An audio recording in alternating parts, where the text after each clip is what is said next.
बीवी ऐसी लाओ ना जिसका इतना ख्याल न रखना पड़े।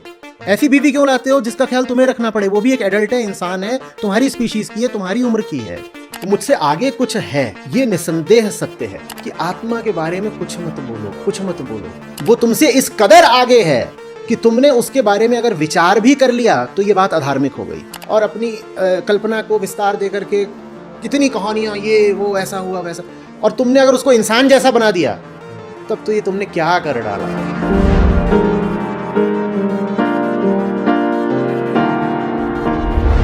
देखो, भगवान है नहीं, कोई नहीं जानता, और ये एक बहुत इंटरेस्टिंग क्वेश्चन है। लेकिन आज भी धर्म, जाति, भगवान, आत्मज्ञान, इन सब चीजों के नाम पे ना बाबा लोग बहुत काटते हैं। लेकिन कुछ ऐसे आचार्य भी हैं जो कि काटते नहीं है, वो लॉजिकल बातें करते हैं। उन्हीं में से एक है आचार्य प्रशांत जी। लेकिन इस दुनिया में जो है कोई भी इंसान परफेक्ट है नहीं, तो हम किसकी बातों पे भरोसा करें? कहीं ना कहीं एरर तो आ ही जाना है। तो मेरे दिमाग में कई सारे सवाल उठे जब मैंने आचार्य प्रशांत जी की यह वीडियो देखी ध्रुव राठी के साथ, और इसके अंदर ऐसा लग रहा है कि गुमराह किए जाने की कोशिश की जा रही है, या फिर nobody knows the actual answer, लेकिन फिर भी हम प्रयास कर रहे हैं उस क्वेश्चन का आंसर ढूंढने के लिए। तो चलिए इस वीडियो में हम जानते हैं कि आचार्य प्रशांत जी का कौन से ऐसे लॉजिक्स है जो मुझे लगता है कहीं हद तक जो है मतलब इलॉजिकल सा लगता है। लॉजिक ही इलॉजिकल सा लगता है। ध्रुव राठी भाई ने आचार्य प्रशांत जी से एक सवाल पूछा, क्या भगवान होते हैं? धर्म के आधार पर मैं पूछना चाहता हूँ कि क्या आप भगवान में मानते हैं? तो उनका जवाब कुछ ऐसा था। धर्म के आधार पर मैं पूछना चाहता हूँ कि क्या आप भगवान में मानते हैं? देखिए, मुझसे आगे कोई है। मैं छोटा हूँ, मैं एक सीमित व्यक्तित्व हूँ, मेरी सोच सीमित है, मेरा शरीर सीमित है और मेरा जीवन काल सीमित। तो मुझसे आगे कुछ है, ये निसंदेह सत्य है। क्योंकि इतना सा ही अगर जीवन है तो फिर उसको जीने से फायदा नहीं, उसके आगे कुछ होना चाहिए, होके रहेगा। तो आप मानते हो कि कुछ आगे है? मुझसे आगे कुछ है, लेकिन उसमें जो आपको साथ में कुछ हल्ला कैविएट जोड़ना जरूरी है, वो ये है कि मुझसे आगे जो है मेरी कल्पना नहीं होना चाहिए। अच्छा, तो आपकी जो भी आगे है आप उसे इमेजिन नहीं कर सकते? आगे जो है उसके बारे में अगर कुछ भी बोला तो फिर वो बेचारा आगे रह ही नहीं गया। ये आचार्य प्रशांत जी ने कहा। अब इसमें कुछ बातें मुझे इलॉजिकल सी लगी, वो मैं आपको बताने की कोशिश करता हूँ। तो आचार्य प्रशांत जी को लगता है कि हमसे आगे कुछ है और होना ही चाहिए, वरना उनका जीवन जो है वो तो व्यर्थ हो जाना है। क्योंकि हम इतने इंटेलिजेंट जीव है और हमसे आगे कोई ना हो तो हमारा जीवन व्यर्थ है, ऐसा लगता है आचार्य प्रशांत जी को। अब क्योंकि उनका जीवन व्यर्थ ना हो जाए इसलिए वो कहते हैं कि उनसे आगे कोई है। समझ रहे हो मेरी बात? समझ रहे हो मेरी बात? तो आचार्य प्रशांत जी को लगता है कि उनसे आगे कोई है। तो ये बात मुझे थोड़ी इलॉजिकल सी लगी कि मतलब आपका जीवन व्यर्थ ना हो जाए, तो ये तर्क देके आप बोलते हो कि भगवान है, मुझसे आगे कोई है, तो ये इलॉजिकल सा तर्क है। उसके आगे वो कहते हैं कि जो भी उनसे आगे है, आचार्य प्रशांत जी से जो भी उनसे आगे है वो उनकी कल्पना नहीं हो सकती। मुझसे आगे जो है मेरी कल्पना नहीं होना चाहिए। अच्छा, तो आपकी जो भी आगे है आप उसे इमेजिन नहीं कर सकते? आगे जो है उसके बारे में अगर कुछ भी बोला तो फिर वो बेचारा आगे रह ही नहीं गया। अब ये भी बात मुझे थोड़ी इलॉजिकल से लगी, क्योंकि मजे की बात यह है कि आपसे कोई आगे है यह सोचने के लिए भी आपने कल्पना ही तो की है, अलग से थोड़ी ना आ गया। आपने कल्पना ही तो की है कि आपसे आगे कोई है। तो आप कैसे बोल सकते हो कि जो मेरे से आगे है वो मेरी कल्पना नहीं हो सकती?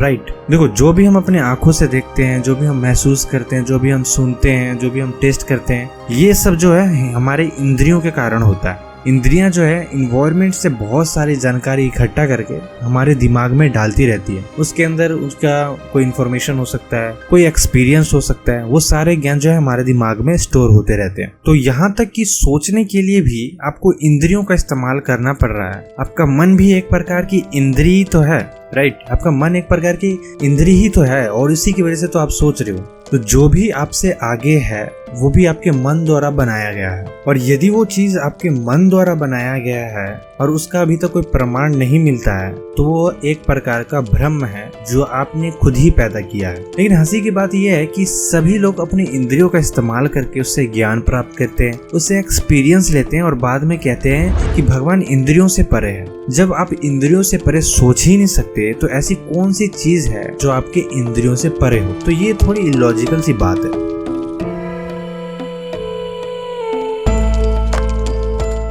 सेकंड क्वेश्चन जो आचार्य प्रशांत जी का मुझे थोड़ा इलॉजिकल सा लगा, चलो उसको जानने की कोशिश करते हैं। वो कहते हैं कि आत्मा अचित्त है, अकल्प है, वाणी उसे सुन नहीं सकती, God is beyond our mind. इसलिए ऋषियों ने बार बार समझाया था कि आत्मा के बारे में कुछ मत बोलो, कुछ मत बोलो।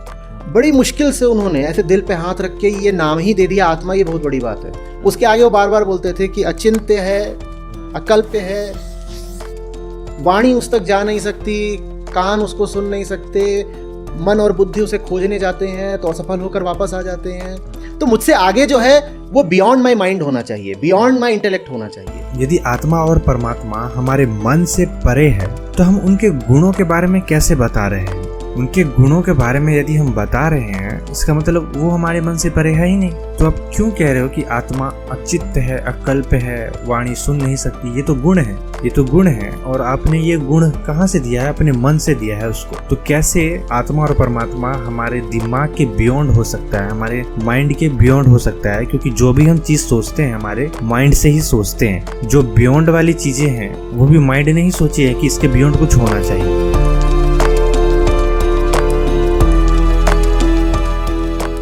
तीसरा चीज जो मुझे थोड़ा बहुत लगता है कि गलत है, आचार्य प्रशांत जी कहते हैं कि भगवान वो तुमसे इस कदर आगे है, इस कदर आगे है कि यदि तुमने उसके बारे में सिर्फ कल्पना भी कर दी तो ये बात अधार्मिक हो जाती है। वो तुमसे इस कदर आगे है कि तुमने उसके बारे में अगर विचार भी कर लिया तो ये बात अधार्मिक हो गई।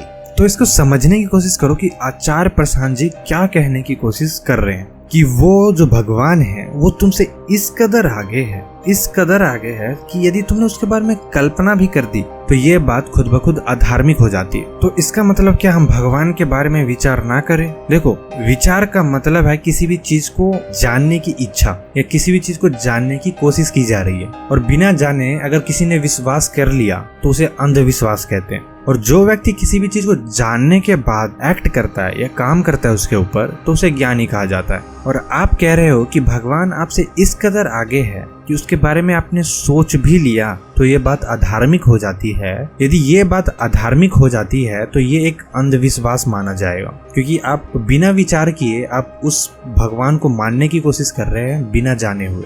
यदि आपको सबसे बड़ा आस्तिक बनना है ना तो पहले सबसे बड़ा नास्तिक बनना पड़ेगा। जो पहले नास्तिक है वही एक सच्चा आस्तिक बन सकता है, क्योंकि उसने भगवान को जाना है इन डेप्थ। और जो पहले से ही आस्तिक होते हैं वो भगवान के ऊपर कभी क्वेश्चन नहीं करते कि ये है कि नहीं है, इसके बारे में क्या सोचना चाहिए, क्या नहीं सोचना चाहिए। लेकिन जो नास्तिक है वो पहले इन सब बातों पे विचार कर चुका है और उसके बाद वो आस्तिक बनता है तो वो बहुत बड़ा आस्तिक होगा। और मेरा मानना है कि यदि आप भगवान के ऊपर विश्वास करते हो, उसके ऊपर विचार करते हो तो ये बात धार्मिक है, न कि अधार्मिक।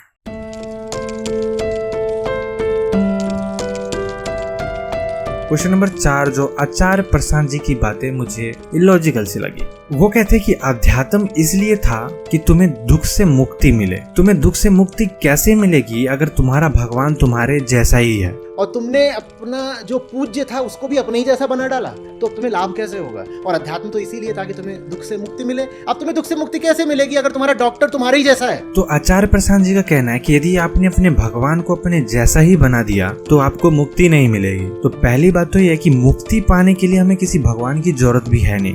मुक्ति का क्या मतलब होता है? मुक्ति का मतलब होता है जीते जी शांति का अनुभव करना, उसे कहते हैं मुक्ति। जो शांति है वो एक इंटरनल प्रॉपर्टी है हमारे माइंड की, जिससे हम काफी प्रैक्टिस करके कंट्रोल कर सकते हैं। उसमें भगवान को कोई लेना देना नहीं है। यदि आपको मुक्ति चाहिए, मुक्ति का मतलब है आपको मन की शांति चाहिए, तो इसमें भगवान की जरूरत है क्या? आपको बस अपने दिमाग को शांत करना आना चाहिए। वो धीरे धीरे प्रैक्टिस मेडिटेशन से होगा।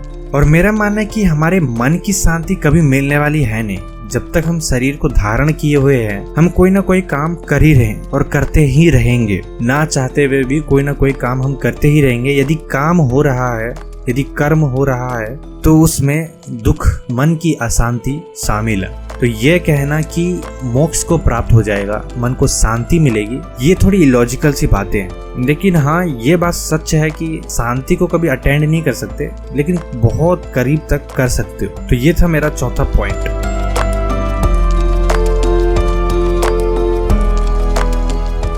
उसके बाद आता है 5वां क्वेश्चन, अल्टीमेट ट्रुथ क्या है? उनका कहना है कि अल्टीमेट ट्रुथ वो है जब आप ट्रुथ के बारे में बात करना ही छोड़ देते हैं। क्या ये?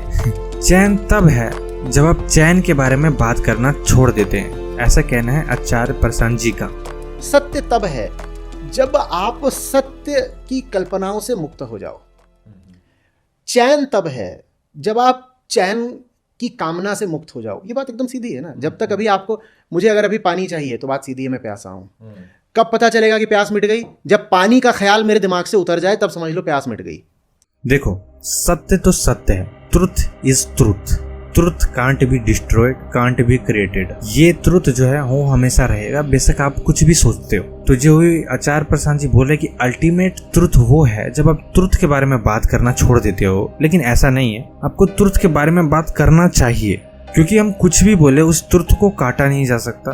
ट्रुथ इज ट्रुथ, सत्य सत्य है। इसीलिए यदि भगवान एक सत्य है तो हमें उसके बारे में बात करना चाहिए, क्योंकि हम कुछ भी बात कर ले वो सत्य को कभी खत्म नहीं किया जा सकता।